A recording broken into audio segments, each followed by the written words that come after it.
Bỏ đi chú ạ, tôi xả là bỏ đi chú ạ.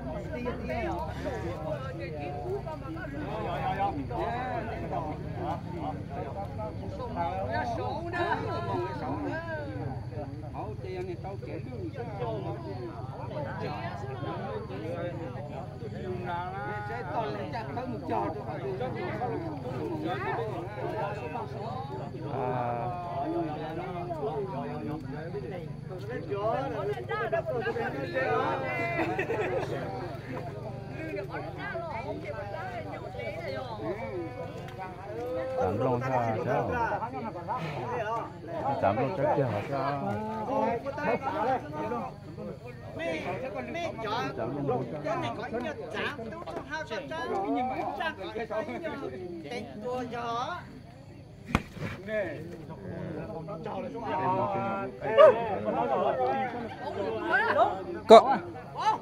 có sử dụng có giờ trong tàu mà có sử dụng của tôi cho một chỉnh ý dạng mà này sao lại chỉ bảo ở có ý mạng ý sử mà thầu có sử dụng mà tôi cho một dùng tôi mà bảo là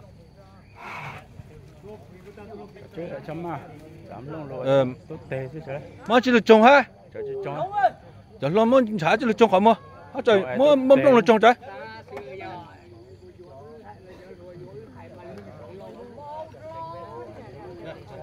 trời ơi giảm luôn trong còn đi sách chế giảm luôn luôn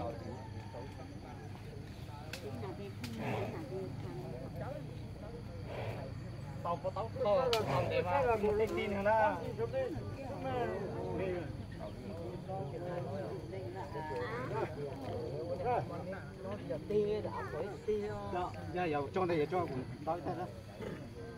trong đó rồi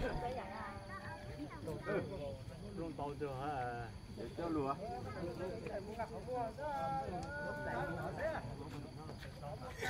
cô yêu phụ thì số tàu nhón tàu từ đó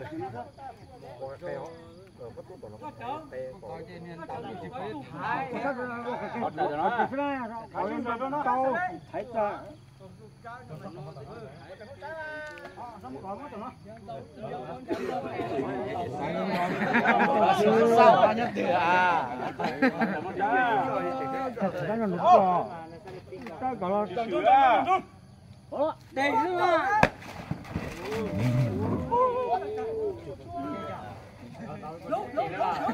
lồng xe cho lúc khó đấy cái đó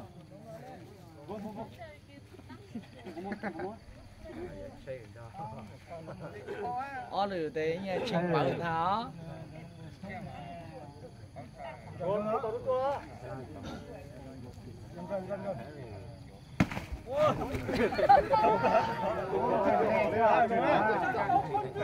chính xác chứ chuẩn chính xác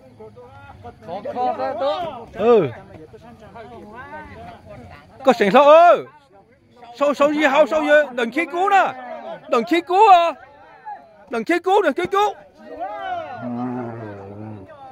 không mất lắm hả đừng khí cứu kìa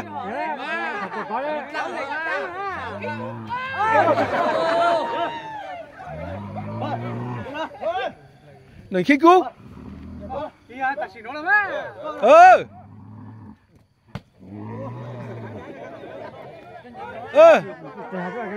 không có đâu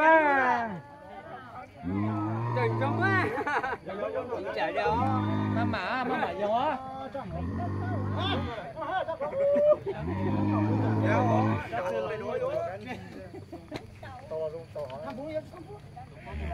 Phan tung đùa mà ai thì gọi là phan tung đùa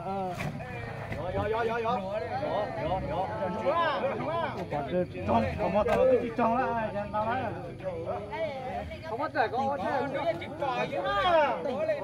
con cỏ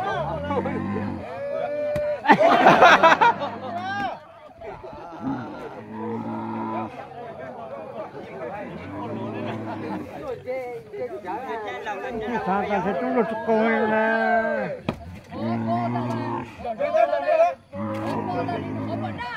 không mở ra hả chả nói đâu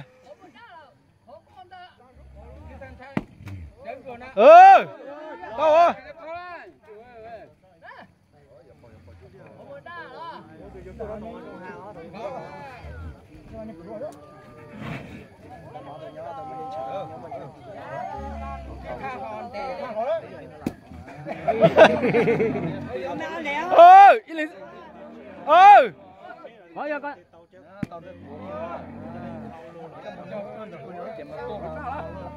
Cứ tàu tàu phụ đó.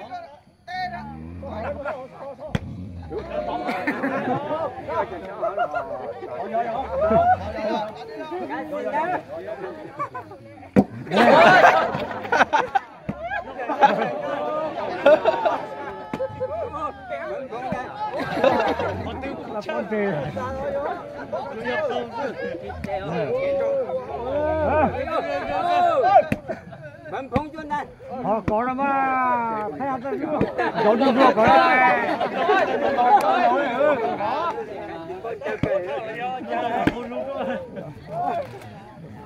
không kia, không cần không?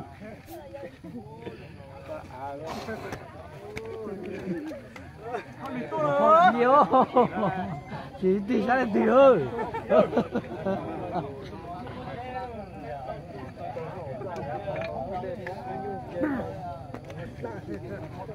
Sao giờ một quả chị một kiện bảy muốn tới rồi đấy chỉ là dây rồi có thể con nói như vậy lọt chừng tao rồi.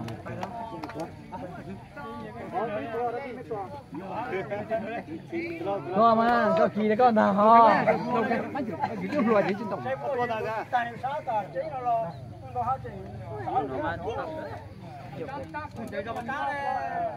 Ủa vậy thôi tôi mặn.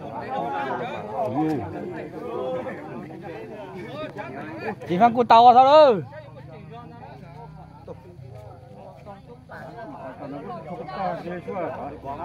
Đủ có xinh á.